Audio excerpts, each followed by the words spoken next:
রাজা, আমি আসছি। বেশি লেট করিস নি, 10:30 বেজে গেছে। ঠিক আছে যা, ক্লাস শুরু হওয়ার আগে আমি পৌঁছে যাব। চলো, আমার জামা কাপড় সব ব্যাগে ভরে নিয়েছি। আর একবার ভালো করে ভেবে দেখো, তোমার আব্বা মা ভাই বোন সবাইকে ছেড়ে থাকতে পারবো তো? হ্যাঁ পারবো, তোমার জন্য আমি পুরো পৃথিবী ছাড়তে পারবো, কিন্তু তোমাকে ছেড়ে আমি অন্য কোনো ছেলের সাথে বিয়ে করতে পারবো না। আর মাত্র 4 দিন বাকি আছে। তুমি যত তাড়াতাড়ি পারো আমাকে এখান থেকে নিয়ে চলো। বাবু, চলে এসি মধু। আর সকাল থেকে জান্নাত ছটফট করছিল তোকে দেখার লেগে। তোর আব্বাকে ফোনটা লাগাতে বললো, ফোনটা লাগলো না। বাড়ি এসে তোকে ফোন করে জানাবেনি? কষ্টে তো খুব ভালো লাগে না। তোর সব সঙ্গে কি হয়ে গেছে দেখো দিনি? খাওয়া দাওয়া ঠিক মতো করিস নাকি? তুই বাড়িতে ছিলি না, বাড়িটা একবার খালি খালি লাগতো। লেমু দিলে তুই মাছ দিয়ে বড়ি দিয়ে রান্না করতে খুব ভালোবাসিস নি? তোর লেগে রান্না করেছি। হ্যালো, কোথায় আছে জানো না নাকি? স্কুলের রেজাল্ট দিতে এসছি। কদিন যে রেজাল্ট দিতে? সেদিন গালি যে সেদিন পাইনি। ঠিক আছে লেলি, তাড়াতাড়ি বাড়ি আয়। তোর শ্বশুর তোকে নিতে এসছে। বারণ করে দিবা। আমি তোমাদেরকে বলিনি নাকি আমার ভাত খাবো না? আমি ওসব কিছু বলতে পারবো না, তুই এসে বল।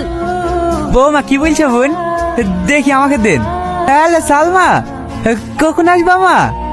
আমি তোমাকে নিতে এসছি। বাবু বাড়ি চলে এসছে যে। বাড়ি চলে এসে তো আমি কি করব? আমি আপনার ছেলে ভাত খাবো না।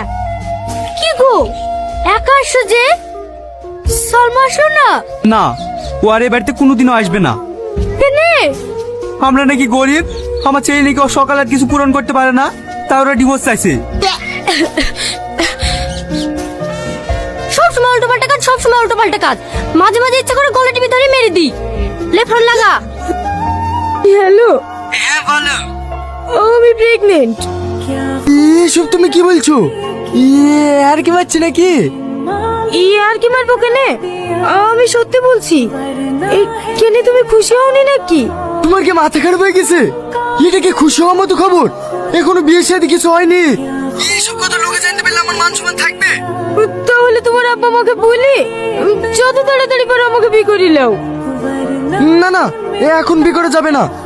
তুমি একটা ভালো ডাক্তার দেখে বাচ্চা নষ্ট করে ফেলো। একা এসছো? তোমার হাজবেন্ড আসেনি? না, এই হলো ছেলেদের দোষ।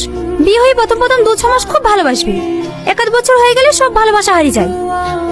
6 নম্বর সুপর্ণা বিশ্বাস। আমি। এর আপনার হাজবেন্ড এসেছেন? হ্যাঁ, ও আমার অনেক কেয়ার করে, কোনো অসুবিধা হতে দেয় না।